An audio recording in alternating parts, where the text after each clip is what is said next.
Hello and welcome, I'm Bert the Stormtrooper, and today we're going to be taking a look at the Transformers Generation 1 Dinobot Sludge, and I love this toy.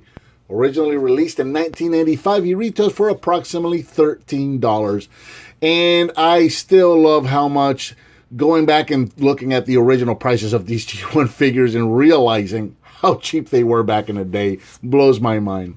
So the Grimlock went over really well. I've been getting requests for some of the other Dinobots. I do have all the G1 Dinobots.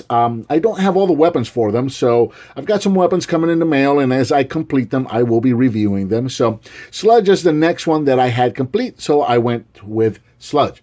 Sludge is the Brachiosaurus. I hope I'm saying that right. Back in the day, they were called Brontosaurus, and then they figured out that that didn't actually exist. So now Brachiosaurus is the correct one. So that's what Sludge is. It's a robot version of that. And probably one of the bigger of the Dinobots, which I absolutely love. I've always loved Sludge. This is such a cool figure to me. Always has been. So here in Dino mode, Sludge is approximately 8 inches long and about 3 inches tall, which is really, again, one of the bigger ones. Very, very cool. Articulation, not much. You're going to be able to move the neck up and down. You can open the mouth. And then the back legs can move back and forth a little bit. The front legs can't really move because you've got the forearms right there folded on there, so you can't really move them without kind of breaking it up. So there's that. Now, for comparison, here he is with, since we didn't really do comparisons with Grimlock, we'll go ahead and compare him to Grimlock right there, so you can see what they look like together. And then also, here he is with Optimus Prime. So, let's get right into the transformation, which is going to be simple as all G1s tend to be. So, we're going to start off with the back legs. Actually, we're going to go ahead and fold these back like that. I guess I could have pointed that in articulation. He does move his ankles, but that's for transformation purposes. So, move the legs backwards, angle them back, and bring the ankles forward. And when you do that, you'll be able to push the legs in, just like that. Go ahead and split up the tail. That's going to sit right under his legs. And then you can take the entire back part of the dino, flip it forward, taking up the hips here, do the splits, just like we did with Grimlock earlier, and then take them at this hinge and fold them outwards. This way, the legs will be able to actually have a little bit of distance between them. Looks a little more natural, just like that. And turn the waist around. Go ahead and drop the neck of the dino all the way down. Take the, let me just go back to here and show this part off. Take the forearms, fold these forward, and then you can reach in there and fold his fists out. Go ahead and bring these down. Now go ahead and bring the arms all the way up. Stop right there. Take this back piece of the chest plate here and open these up. Bring them around the arms.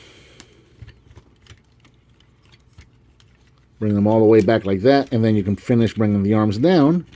And there is Sludge in robot mode. He looks awesome. Here in robot mode, Sludge is approximately 5.5 inches tall at the top of the head, 6 if you go to the back of the kibble there. As far as articulation, again, not much with G1. This one has a little more than Grimlock did, so his arms can go forward and backward. He can rotate at the waist, and he can bend his knees. Actually, his legs can go forward, and he can bend his knees due to transformation. That's one thing I didn't show off with Grimlock. Grimlock could bend his knees, but his legs couldn't go forward like this. So there's that. Sludge did come with some weapons, so as soon as I get him straightened out, I'll show off his accessories. So he came with a launcher, like a lot of these guys did, and he came with 3 of these missiles. Now, my missiles are a little goldish in color, so there's that. And then, again, you can press on this, and it'll shoot off, and this one shoots a little better than, actually a lot better than the one that Grimlock had.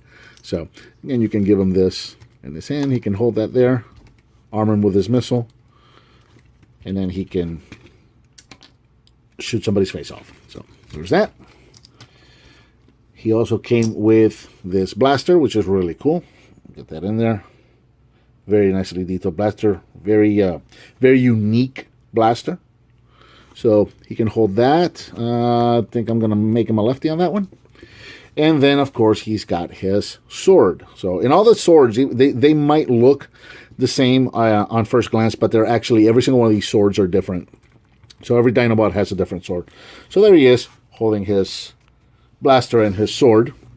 And for comparison, we'll bring in Grimlock one more time. So there's Grimlock, and again, you can bend his knees, but that's it. You couldn't bend his legs forward. I got a couple of comments about that last week. So there he is with Grimlock, so you can see what they look like together. Very nice. Very, very cool to see all the G1 Dinobots together. And then for comparison as well, there he is with G1 Optimus Prime. So that's what they look like together there. Very, very cool. So again, as I complete the Dinobots, oh, he's also got this is, let me go into this. He does have the chest cavity for a pilot. Now, what's weird about this one is that this one doesn't really show in Dino mode. If you were to load a little Microman figure in there, you'd have to do it in robot mode and then transform him, because these plates would actually cover this up. You wouldn't be able to see it in Dino mode, which is weird. And I did get a couple of questions as to whether the current modern Titan Masters would fit in there, and the answer is no. They are too wide. The little headpiece on their back is too wide, so they won't fit inside of these cockpits, unfortunately. So like I said, as I complete the Dino, I do have all the G1 Dinobots. They're not complete, meaning their weapons. So as I complete them and I'm able to show them off complete, I'll be reviewing the rest of them as well. So I think that about covers Transformers Generation 1 Dinobot Sludge. What did you think of this figure, and what would you like to see me review next? Let me know by leaving me a comment, give me some thumbs up, subscribe and share with your friends if you like what you see, and I'll talk to you next time.